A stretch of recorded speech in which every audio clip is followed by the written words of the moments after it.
stinks. Waterlogged. Both hands amputated. Body was quartered just as I thought. Laid in water for some time. Head swollen, and something took a few bites out of it.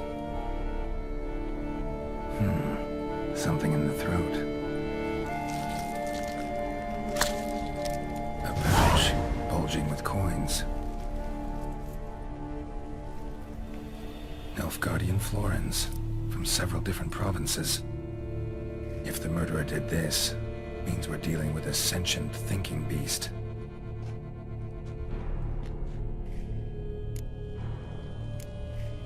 Body was chopped up after death.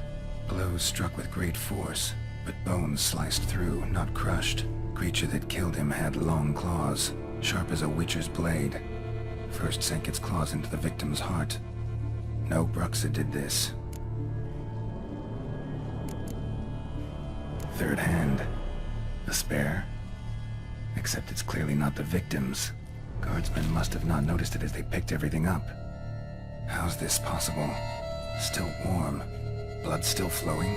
Several monster species can regenerate. Never heard of that happening to their severed limbs, though. Or of their limbs seeming completely alive after so much time. Examine the tissue more closely later. Might learn something.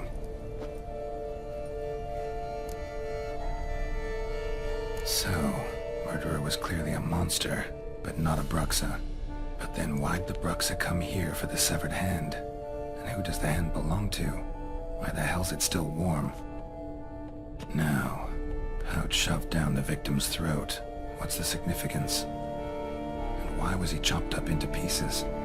Lots of questions, no answers so far. Need to know about the other victims. I'll ask Palmerin to get me in to see the Duchess.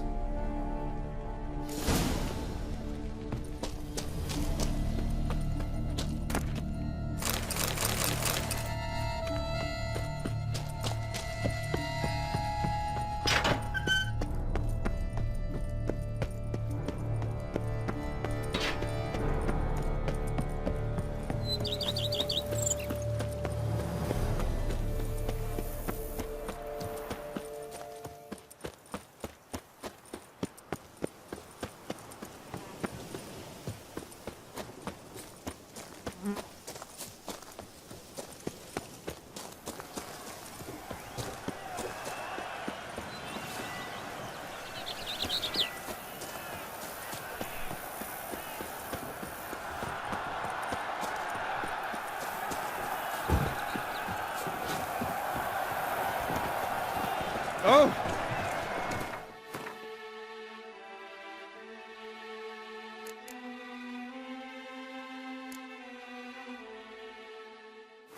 Never you are.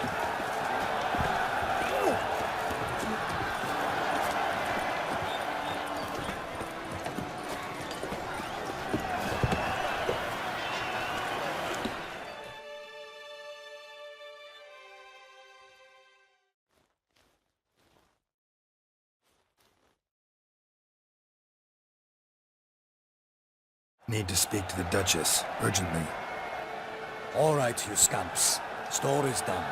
Go find your parents. But the Palmerin, what about the story of Riddick and the dragon? They're tales for another time. But take a good look at the man who stands before you now. This is Geralt of Rivia, the master witcher who lent his valiant hand to the defeat of the giant Goliath. Master Witcher, is it true virtue always trumps villainy? Much as we might not like it, virtue's got nothing to do with it. Victory goes to the stronger. So, is there no point to being virtuous? Not what I said. Then what's needed to vanquish villains? A sharp sword and some skill. But what if there's lots of villains, and they've sharp swords too? And lots of skill? That's where virtue starts to matter. As they say, the gods reward the virtuous after death. Now, that will do for questions. Go find your parents. Her Enlightened Highness has doubtless arrived at the tourney grounds to watch the battle in the arena. If we hurry, we'll be in time to speak with her before the spectacle begins. Lead the way.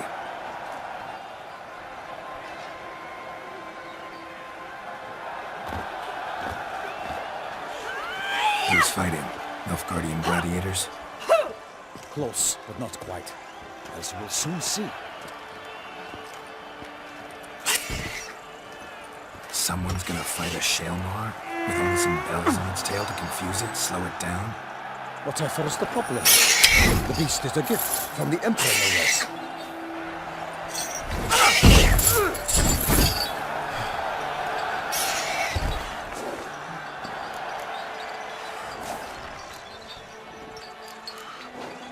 This is dangerous. Bells on its tail aren't enough. I saw the spectacle of the sword of Verena in Nunez. There, a knight defeated a Shalmar with bells on its tail. Might have gotten lucky. Shalmar might have been lame. Who knows? Only a Witcher has a real chance against a healthy Shalmar. And that's not even every Witcher. Besides which, releasing a monster that dangerous in front of a crowd, being irresponsible.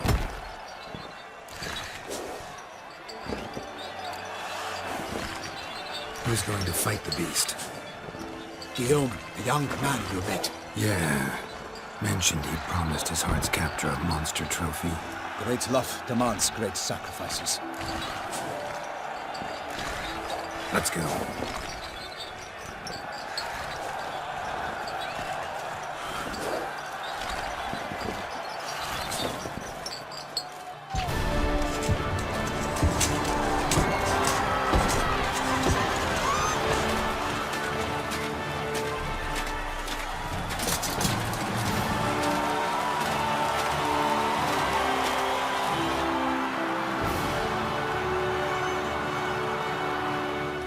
I dedicate my imminent victory to fair Lady Vivian.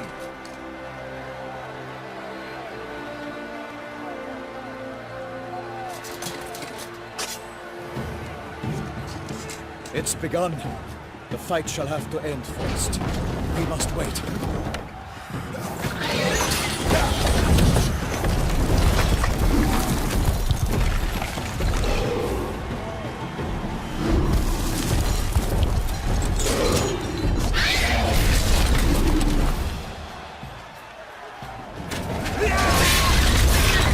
Got a bad feeling about this.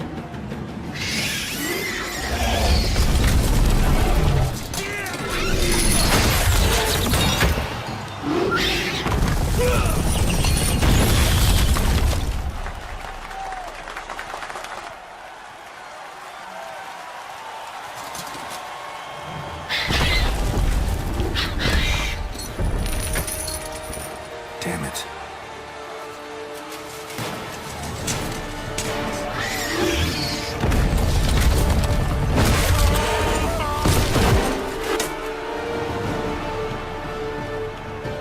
We have to help him.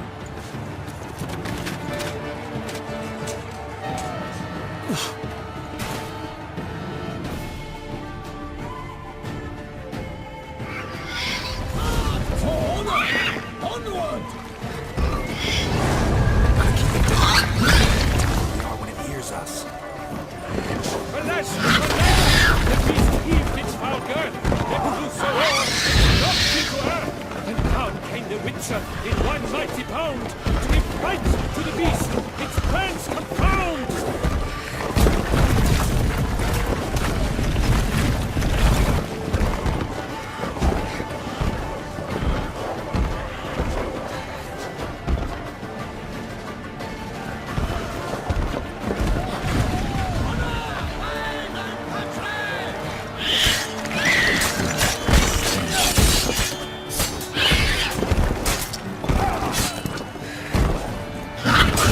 Out! Out, weak flame!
devil can come to any good.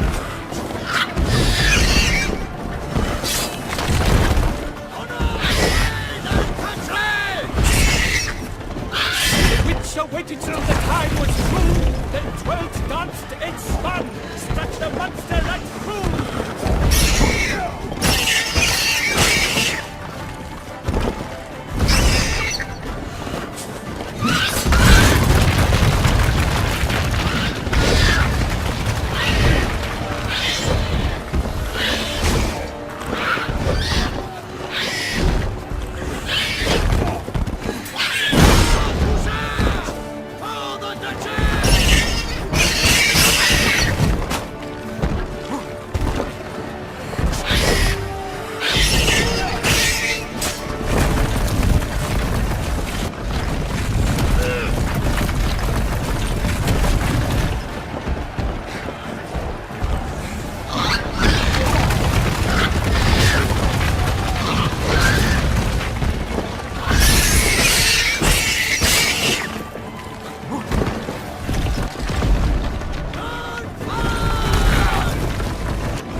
by Geralt of Rivia, master of the witchering trade.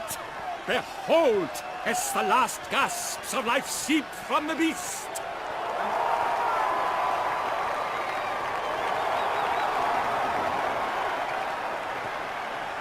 Master Geralt, do what you must. Finish the deed!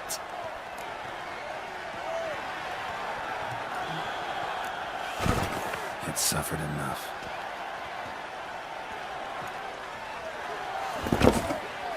The monster lies slain! The fight is done! Praised be the victors!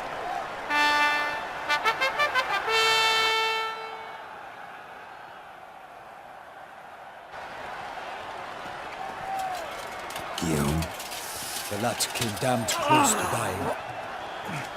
I'm fine. Not hurt at all. Vivian? Smile as befits a hero and keep silent. Speech clearly pains you. She approaches.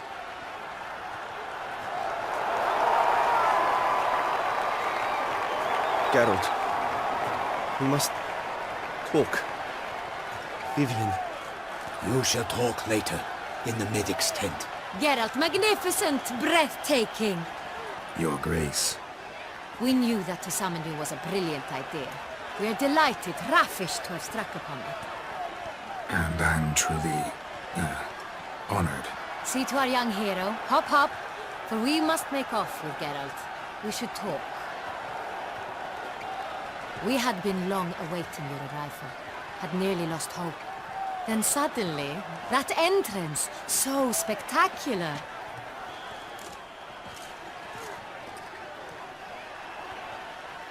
Your Grace, my contract. I'd like to discuss it. Naturally, but not here. We shall need Tambien. He led the investigation pending your arrival.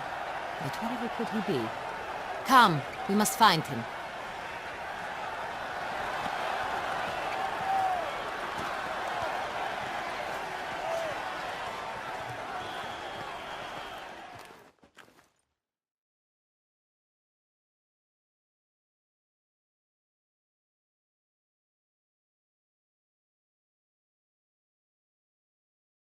Come alone? Or did Viscount Julian accompany you? Wish to see Dandelion, Your Grace? Yes. I mean, no. Yes. But solely to tell him we regret. Yes, deeply regret rescinding the death sentence we so justly handed down upon him. If we could turn back time, we would make certain he sat in a tower till he rotted. No, we would ensure he was broken on the wheel, then drawn, hanged, and quartered.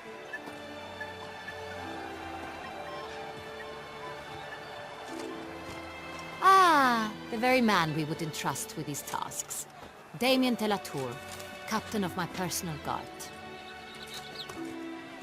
Your Grace. Witcher. Greetings.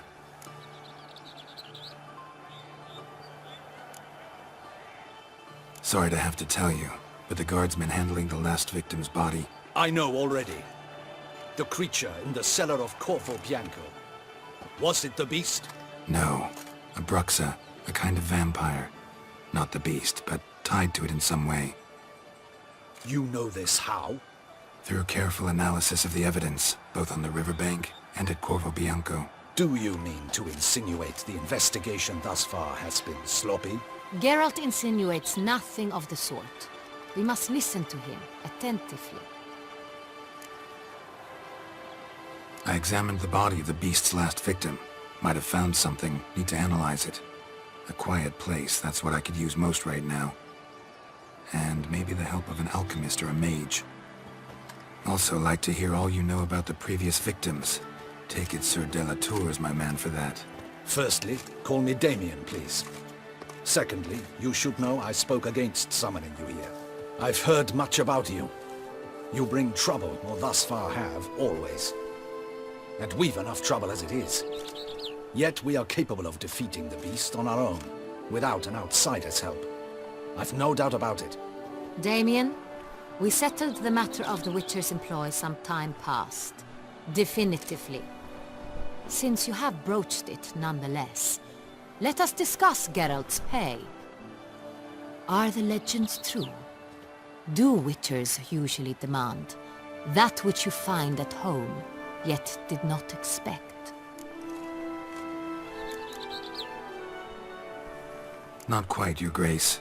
Law of surprise, it's something we invoke at times, but rarely. Usually we just take gold. Disappointing. This law sounds rather romantic. On the other hand, on returning to the palace, we would likely find impatient petitioners or a set of sample fabrics for a new dress. Poor rewards both.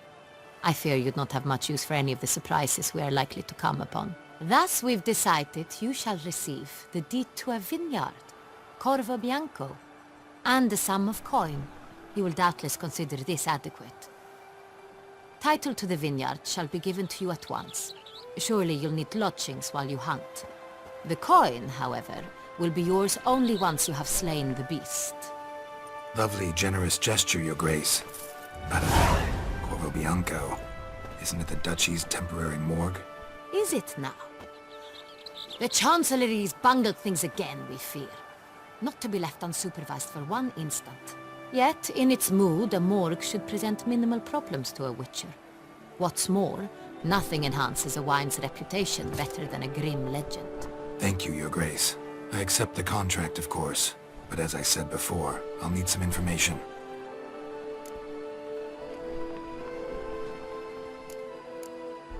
How'd it start? Who was the first victim? Crispy was the first to die. He was famed once for his many glorious tournament victories. Then he grew old, hung up his sword, and took to winemaking. Crespi was not loved by the wine merchants.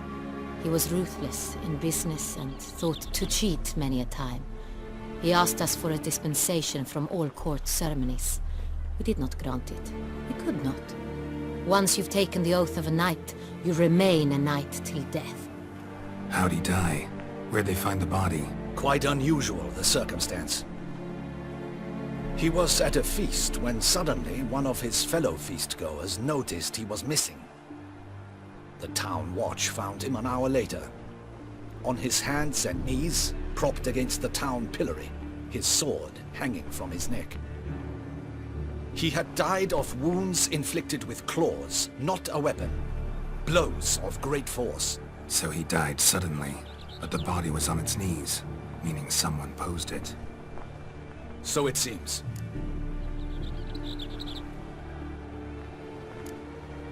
Second murder. Tell me what you know. In the city there are certain nooks. No one reasonable ventures there after dark. Ramon Dulac's corpse was found in one such place. With the first murder, terror gripped the city. Its inhabitants grew wary, kept to safe areas. Consequently, news of the second victim came to us from a group of concerned cut-purses. Criminals fear the beast? Telling in a way.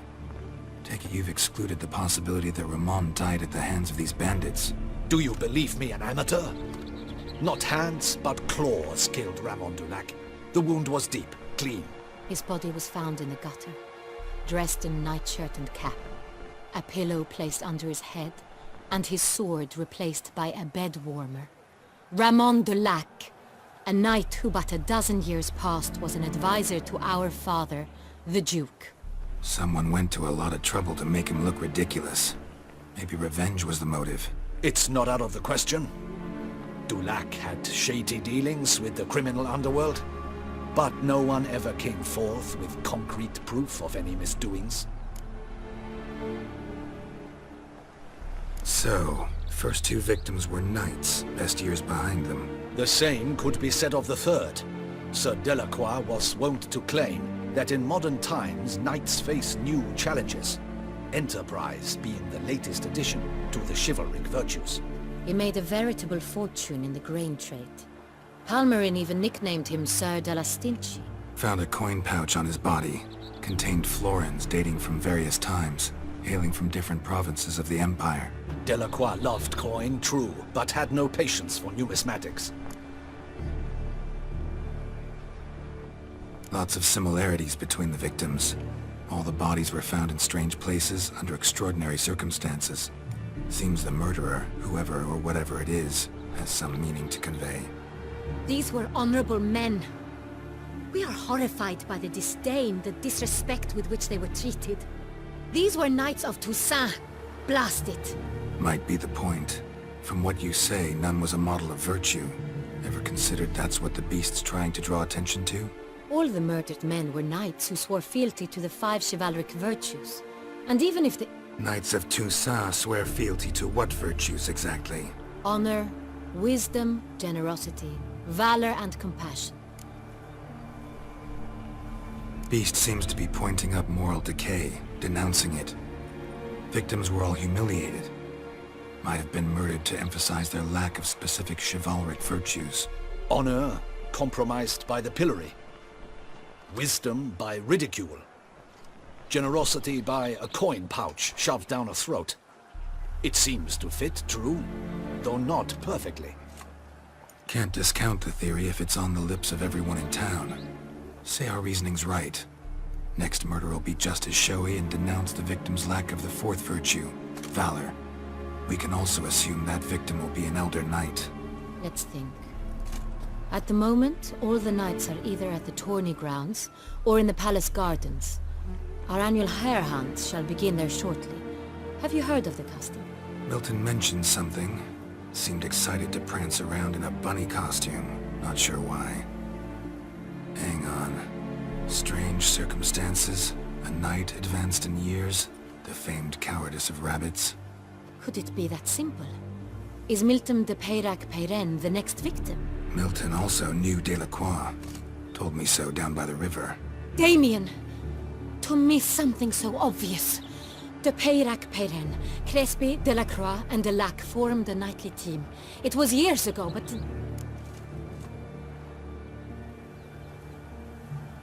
Your Grace, we need to find Milton, immediately. Rather problematic.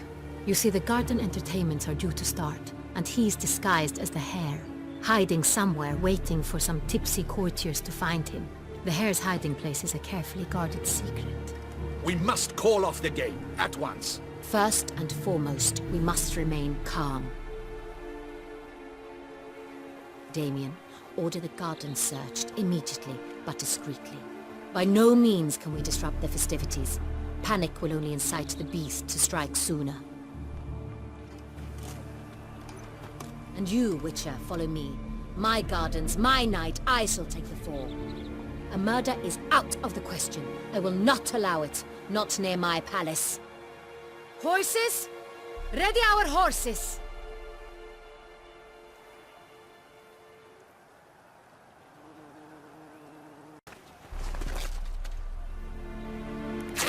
Your Grace!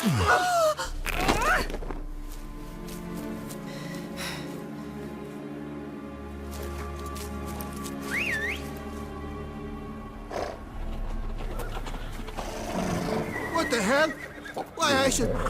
Your Highness, Mind it doesn't get wrinkled. Onward!